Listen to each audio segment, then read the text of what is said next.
Everybody assumes the book on dinosaurs was closed a long time ago.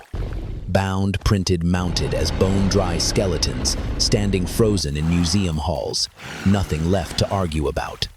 Walk through any major natural history museum and the message is the same in every wing-glass cases, brass plaques, that hushed library quiet, the implicit promise that somebody already finished this story and you're just here to admire the result. But what if I told you that in just the past few years, scientists have been forced to rip pages out of that book and rewrite them not because the old version was wildly wrong, but because we badly underestimated these animals?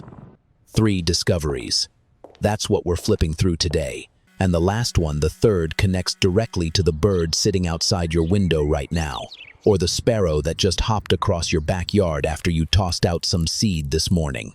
Hold on to that thought. We'll come back to it. But before we go any further, there's one image that needs to be dealt with because it's been lodged in people's heads for 30 years running. If you sat in a theater back in 1993 and watched a mosquito trapped in a chunk of amber dinosaur blood preserved inside, and from that single drop someone rebuilt an entire island full of living monsters, you're not alone. That's one of the most deeply embedded movie images of the 20th century. It's also, unfortunately, complete science fiction. DNA is a strangely fragile molecule. It breaks down over time, and scientists have calculated that it can't survive intact for more than a few million years, let alone 66 million.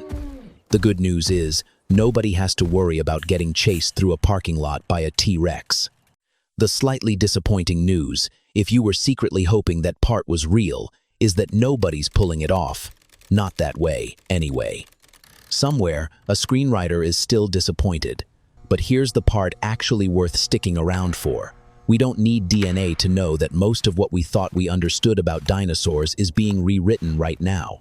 Fossils, those supposedly dead, silent chunks of rock, are still talking. And sometimes what they're saying runs completely opposite to what your old textbook taught you. Let's start with a tail. Picture the scene first, ankle-deep heat, loose shale crumbling under every boot step, a research team working a patch of desert that had already handed over bones once before, decades earlier in a collection that was later lost to bombing in the Second World War. Nobody on that return trip expected to overturn a century of textbook description. They did anyway.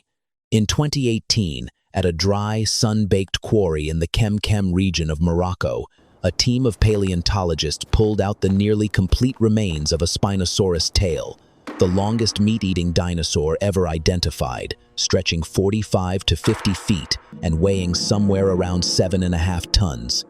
If that name sounds familiar, you may have met it as the villain of Jurassic Park 3, cast as a land-bound monster, tough enough to take down a T-Rex in a single action scene. Here's the problem.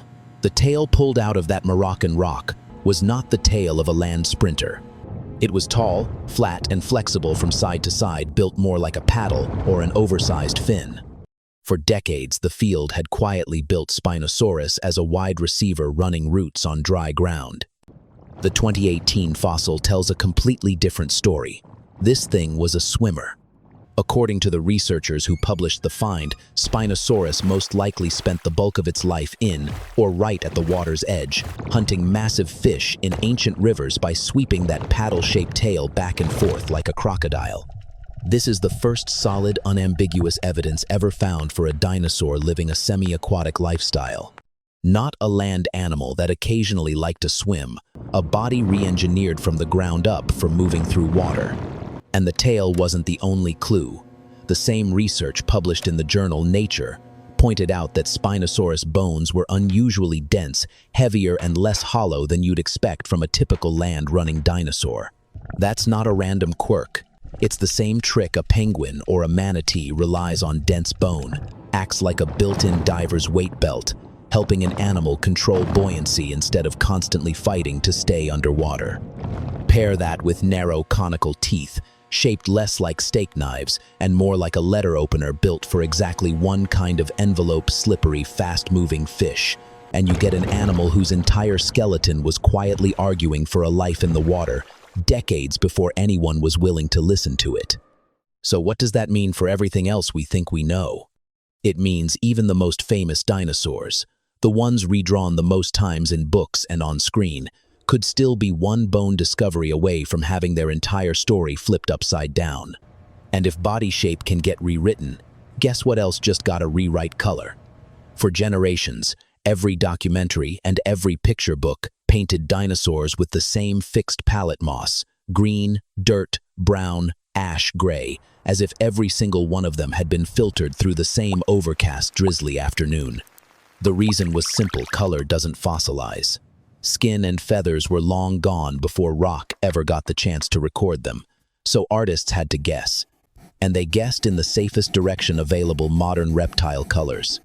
Then scientists started examining exceptionally well-preserved feathered fossils, mostly out of China, under microscopes powerful enough to make out tiny structures called melanosomes, the same pigment-packed sacs that birds today still use to color their feathers.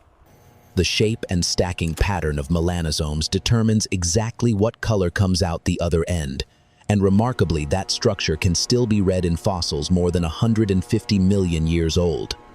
By comparing them against the melanosomes of modern birds with known coloring, researchers reconstructed the plumage of a small dinosaur called Anchiornis in startling detail: black and white feathers across the body, a vivid chestnut red patch crowning the head closer to the crest of a woodpecker than to any gray lizard you ever saw in a movie theater. Picture every old documentary having gotten the lead character's wardrobe wrong for decades running, like someone insisting on painting your loudest Hawaiian shirt as a plain gray office suit simply because they'd never once seen you actually wear it to the beach. Anchiornis wasn't a one-off either. Around the same time, a different research team examined the fossil of a small fuzzy dinosaur called Sinosauropteryx and found banding in the melanosomes running down its tail, alternating light and dark rings like a raccoon's tail stretched out over a dinosaur. A creature that every illustrator for a century had quietly assumed was some shade of uniform brown turned out to be wearing a built-in pattern, probably for the exact same reasons a raccoon or a tabby cat wears one today: camouflage, signaling, breaking up its outline against dappled light.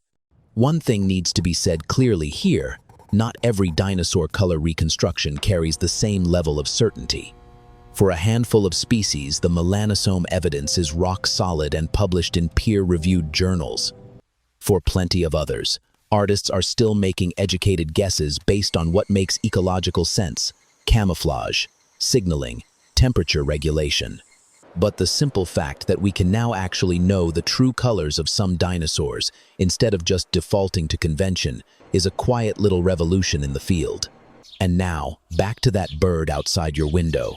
This is discovery number 3, and it isn't a single one-off. Finding it's a body of evidence built up over several decades, solid enough that nearly the entire field of paleontology agrees on it. Modern birds aren't just related to dinosaurs. They are dinosaurs. More specifically, they're the surviving direct descendants of a group of small meat-eating dinosaurs called theropods, the same broad family that includes Tyrannosaurus and Velociraptor, except for a handful of smaller, lighter branches that happened to make it through the asteroid apocalypse 66 million years ago. The evidence isn't one lucky snapshot. It's a long list of matching features, too consistent to be coincidence: hollow bones that cut weight while keeping strength, a structural trick shared by both the pigeon in the park and several predatory dinosaurs. Feathers, which weren't a bird invention at all, but showed up across dozens of dinosaur species that never managed to fly, and careful nesting and brooding behavior that looks almost identical to what a hen does today. Paleontologists have found dinosaur fossils preserved lying directly over their own nests, arms or what would eventually become wings spread out in exactly the brooding posture a modern bird still uses. That's not a coincidence that happened once. That's a behavior passed down an unbroken line stretching from the Jurassic all the way to this exact moment. And since we already brought up Jurassic Park once tonight, here's a second correction the franchise owes you.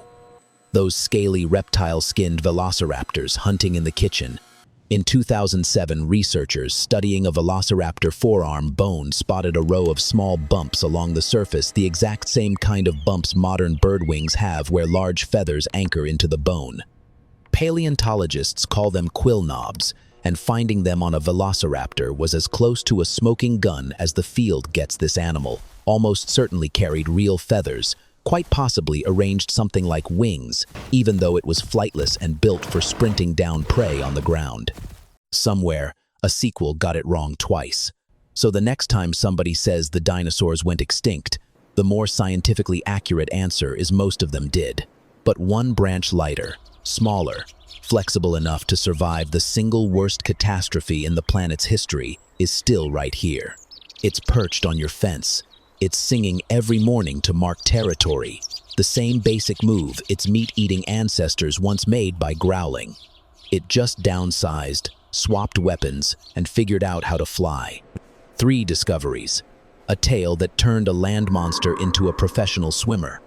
A speck of fossilized pigment that turned a gray lizard into a creature that may once have worn feathers as bright as a tropical bird. And a chain of bones, feathers, and nesting behavior, spanning tens of millions of years, proving dinosaurs never actually left the stage, they just changed costumes. Science isn't a hardback book sitting still on a shelf. It's a manuscript still being written, and every new digging season has the power to tear out an old page and slot in a new one. That might bother some people. Everybody wants a final answer, settled once and for all. But for anyone who genuinely loves how strange the natural world keeps turning out to be, that's exactly the appeal. Nothing, not even animals that have been dead for hundreds of millions of years, is a fully closed story. Next time a sparrow hops across your backyard and gives you that odd little sideways head tilt birds do, take an extra second to look at it. You're looking into the eyes of a direct descendant shrunk down and reshaped almost beyond recognition of creatures that once ruled this planet for 165 million years, far longer than the entire span of human history combined. It's a strange kind of immortality not preserved in amber, the way the movies promised, but passed down wing to wing generation after generation since long before the continents had finished drifting into the shapes you'd recognize on a map today. If there's a dinosaur you think we've still got wrong, drop it in the comments. It just might become the next video. And if you want to watch the next theory get knocked down the moment it surfaces, subscribe so you don't miss it.